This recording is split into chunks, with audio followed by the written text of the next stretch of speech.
નમઃ શિવાય. શિવ મહાપુરાણ ઉમા સહિતા દેવતાઓના સન્મુખ પુરાણની કથા કરવાથી 1000 અશ્વમેઘનું ફળ પ્રાપ્ત થાય છે. મુક્તિના અભિલાષીઓએ શ્રદ્ધાપૂર્વક શિવ પુરાણની કથા અવશ્ય સાંભળવી જોઈએ. જો હંમેશા બેસીને કથા સાંભળવાનો સમય ન હોય તો ઘડી બે ઘડી બેસીને કથા સાંભળવી જોઈએ. જો આમ ન બને તો મહિનામાં એકવાર તો શિવપુરાણની કથા સાંભળવી જોઈએ.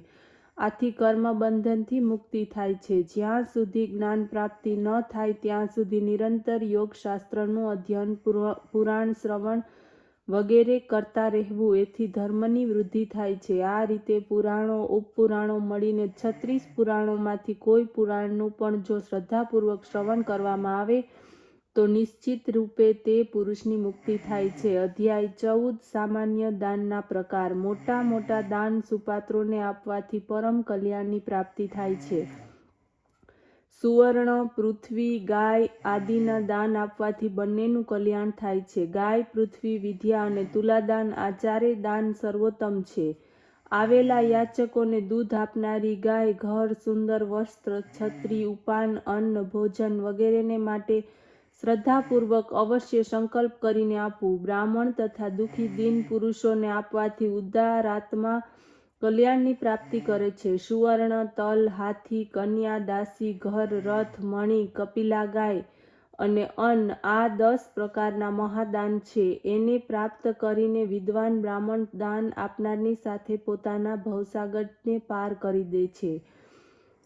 રાજા રઘુના સમાન સુવર્ણમય પૃથ્વીનું દાન સર્વોત્તમ છે. જે કોઈ પણ સોનાથી મઢેલા શિંગડાવાળી તેમજ રૂપાથી મઢેલી ખરીઓવાળી વસ્ત્રાભૂષણ સમેત ગાયને સુપાત્ર વિદ્વાન બ્રાહ્મણને દાનમાં આપે છે તે લોકમાં તથા પરલોકમાં મનોરથોને પ્રાપ્ત કરીને મુક્તિની તેમજ તે પ્રકારની સર્વોત્તમ ગાય પ્રાપ્ત કરે છે. પોતાની પ્યારી વસ્તુનું દાન સર્વથી ઉત્તમ છે. જે દ્વારા જ બંને લોકમાં એ વસ્તુની પ્રાપ્તિ થાય છે. આ પ્રમાણે તુલાદાન પણ ઉત્તમ છે. ત્રાજવાના એક પલ્લામાં બેસીને બીજા પલ્લામાં પોતાની શક્તિ અનુસાર કોઈ દ્રવ્ય ભરીને પોતાના વજન જેટલા દ્રવ્યનું સુપાત્રને દાન કરવામાં આવે અને કહેવામાં આવે કે હું મારા વજન જેટલું દ્રવ્ય દાન કરું છું. મારા બાળક, યુવા, વૃદ્ધાવસ્થામાં તેમજ જ્ઞાત અજ્ઞાત સર્વ પાપો ભગવાન શિવની કૃપાથી ભસ્મ થાય. આમ કહીને તુલાદાન દ્રવ્ય સુપાત્ર બ્રાહ્મણને આપવામાં આવે છે. આ પ્રકારના તુલાદાનથી પુરુષ સર્વ પાપોથી મુક્ત બની 14 ઇન્દ્રોના સમય સુધી સ્વર્ગમાં નિવાસ કરીને દિવ્ય ભોગો ભોગવે છે. અધ્યાય 15 પાતાળ લોકનું વર્ણન. સનત કુમાર બોલ્યા, હે વ્યાસ, હવે બ્રહ્માંડનું વર્ણન કરીએ છીએ. બ્રહ્માંડનો કેટલો વિસ્તાર છે તે સાંભળો. બ્રહ્માંડ જળની મધ્યમાં છે. એને શિવનો અંશ શેષનાગ ધારણ કરે છે. વિષ્ણુ એનું પાલન કરે છે.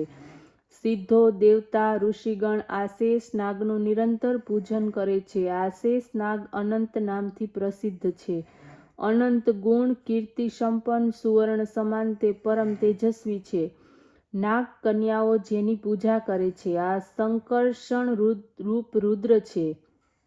એમનું બળ તેમજ રૂપ દેવતા લોકો પણ જાણી શકતા નથી અને સારી રીતે વર્ણવી શકતા નથી. પૃથ્વી નીચેના ભાગમાં અતલ, વિતલ, સુતલ, રસાતલ, તલાતલ, પાતાળ વગેરે આ 7 લોક છે. પ્રત્યેક 10,000 યોજન લાંબા, પહોળા તથા 20,000 યોજન ઊંચા છે. આ સર્વમાં રત્ન સુવર્ણની પૃથ્વી તેમજ આંગણા છે. દૈત્ય મહાનાગ ત્યાં જ રહે છે.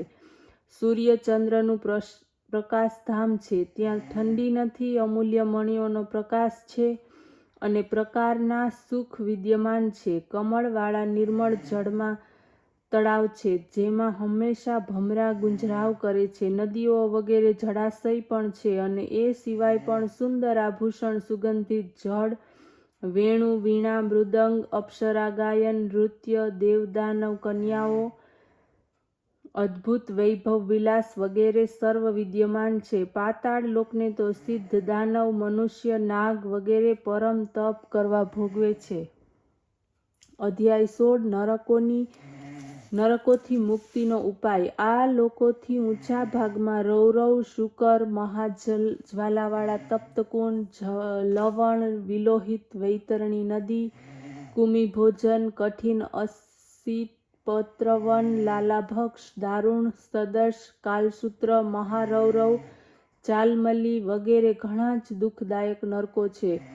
અહીં આવીને પાપાત્મા અનેક યાતનાઓને ભોગવે છે. જે કોઈ પણ બ્રાહ્મણ ગાય દેવતા સિવાયની વસ્તુ માટે પણ અસત્ય ભાષણ કરે છે તે રૌરવ નરકમાં પડે છે. ગર્ભપાતી, બાલ હત્યારો, સુવર્ણ સ્તેય, ગાયને રોકનાર, કપટ કરનાર, વિશ્વાસઘાતી, શરાબી, બ્રાહ્મણની હત્યા કરનારો, પારકાના ધનને ચોરનાર તેમજ આ લોકોનો સાથી, ગુરુ હત્યા વગેરે પાપો કરનાર કુંભી પાક નરકમાં પડે છે. બહેન, કન્યા, માતા, ગાય, પતિવ્રતા સ્ત્રી વગેરેને વેચનારો, કેશ વેચનાર, વ્યાજ ખાનાર વગેરે પાપો આચરનાર પાપી તપ્તલોક નામના નરકમાં પડે છે. નોકરો દૂર કરનારો, ગુરુનું અપમાન કરનાર, સર્વ પ્રથમ ખાનાર, દેવ નિંદક, દેવતાને વેચનાર, અભોગ્ય સ્ત્રીની સાથે ભોગ ભોગવનાર સપ્તબલ નામક નરકમાં પડે છે. ચોર તેમજ ગૌ હત્યારો, મર્યાદા મૂકનાર તેમજ પિતૃઓને સાથે વેર રાખનાર, રત્નોના ભેદ કરનાર વ્યક્તિ કુમી ભક્ષક નરકમાં પડે છે. પિતૃઓ, દેવ, બ્રાહ્મણ, અતિથિ વગેરેને ભોજન ન આપીને પોતે જ ખાઈ લેનાર, બનાવટી હથિયાર જોડનાર કુમિભક્ષ નરકમાં પડે છે. નીચની સંગતિ કરનાર, અનુચિત દાન લેનાર, ઘી વગર હવન કરનાર, અભક્ષ્ય વસ્તુને ખાનાર, સોમરસ વેચનાર બ્રાહ્મણને રૂરી રોગ નામના નરકમાં નાખવામાં આવે છે. બારણું તોડનાર, નગરનો નાશ કરનાર પાપીને વૈતરણી નદીમાં નાખવામાં આવે છે.